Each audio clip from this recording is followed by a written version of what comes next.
Hi, this is Magda from the Wnętrza channel, and today it's time for another renovation update. Today I'm keeping my distance from you so I don't get you sick because I have a cold. Sometimes that's just how it is. You set out on an important renovation mission, you arrive at the place, and the first thing is you're just sick. But what can you do? I thought that either way, I would record an update for you about what we've managed to do here, because as you can see, a lot has changed. The space doesn't resemble what it looked like in the previous episode at all. It's no longer empty, quite the opposite.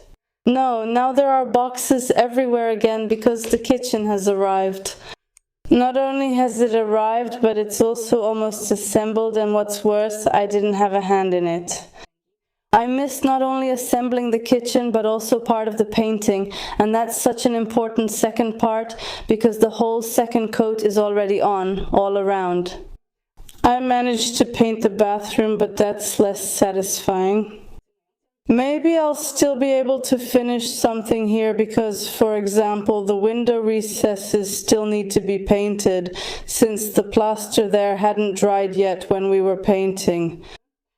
And of course the windows and doors, so honestly there will be no shortage of painting for me here. But you know, this is just my favorite stage of renovation. Painting, demolition stuff.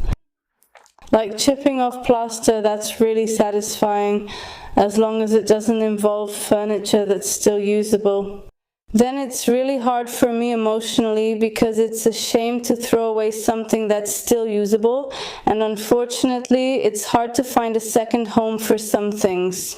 But when it comes to damaged plaster, the kind that's already falling off, it's amazing. I love chipping it away. Even though there's a lot of dust, it's fun.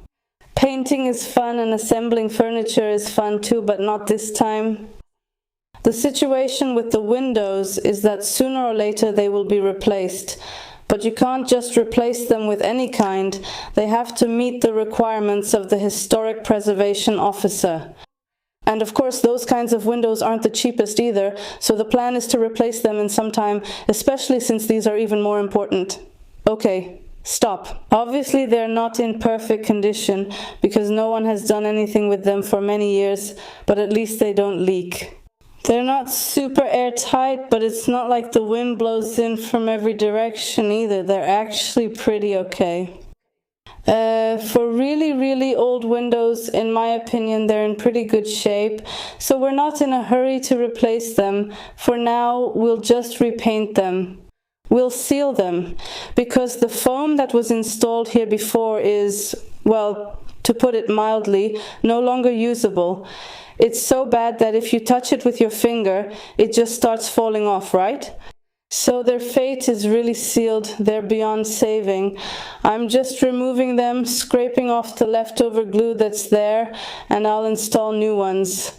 The plan was to have a professional restoration done, a professional renovation, and to put 2 panes of glass in each sash of these old windows.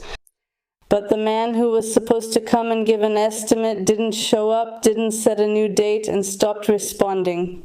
So I thought, well, fine, I'll do it myself. I can also already reveal to you what color is really taking over the space right now. It's an unusual color that looks a bit different in various lighting.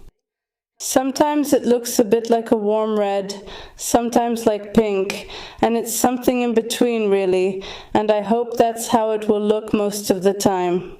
I wanted a color that would be similar to the one I discovered here under the layers of paint on the walls, a color that had been in this space before.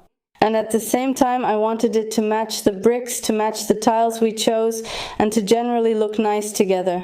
It also wasn't something obvious or overused, but brought a bit of freshness and was warm, yet dark at the same time, because this interior will generally be a bit dark. Here the windows face east, so in the morning it's beautiful and sunny, but in the afternoon it gets a bit gloomy. So instead of making everything white and adding mirrors to brighten it up even more, I decided it would be better. How should I put it? It's not about making it darker, but rather the opposite.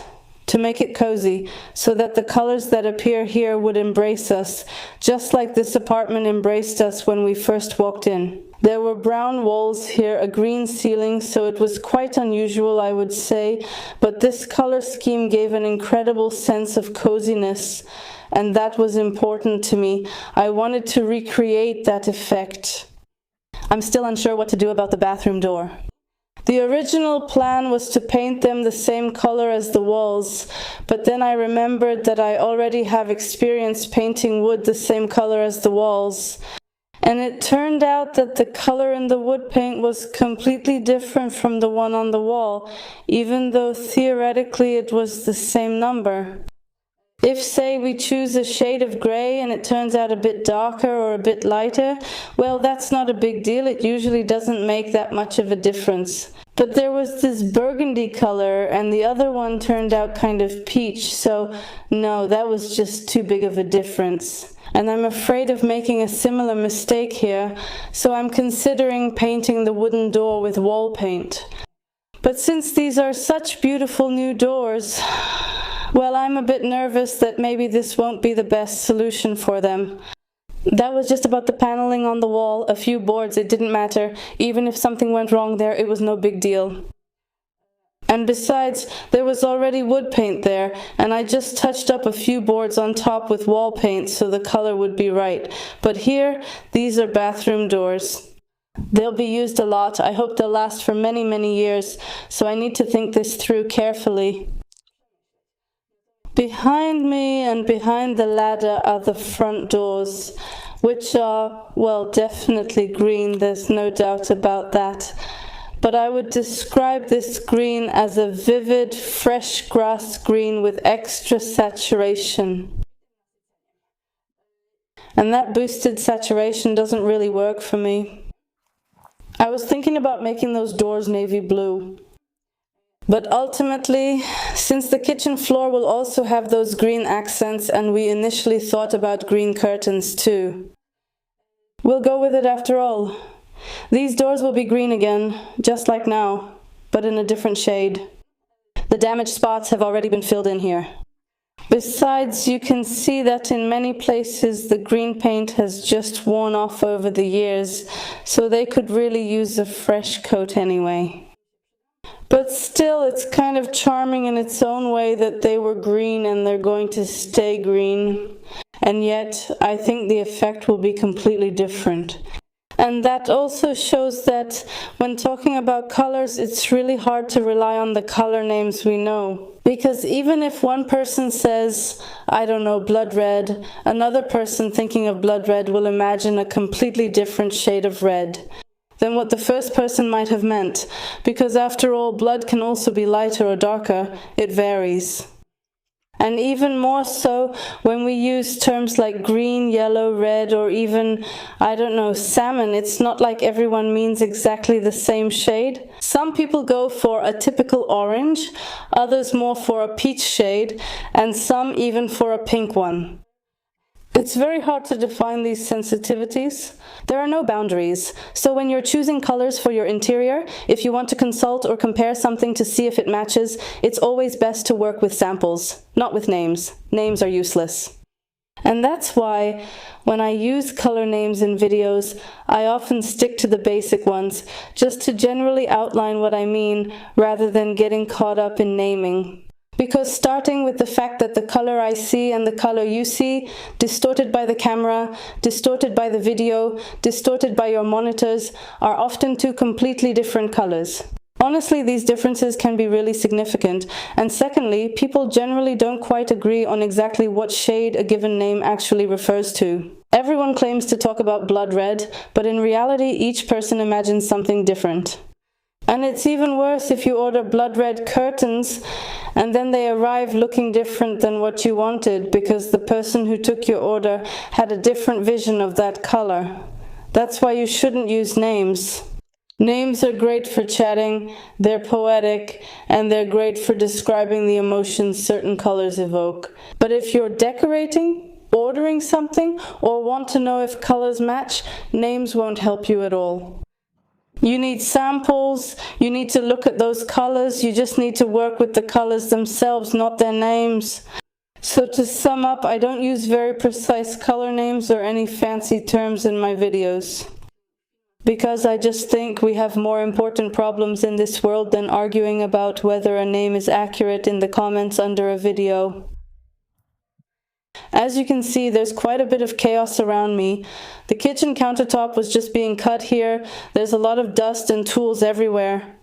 And that's exactly how it is when you're renovating a studio apartment. Even if you clean up, in no time everything is everywhere again, and it's hard to even walk through. It's just that all this renovation work needs space.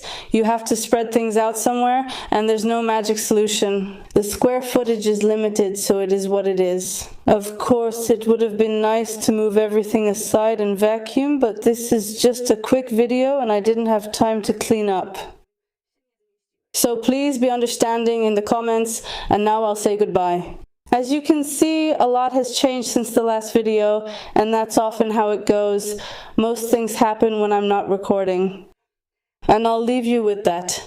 Subscribe, like, and comment. See you. Bye-bye.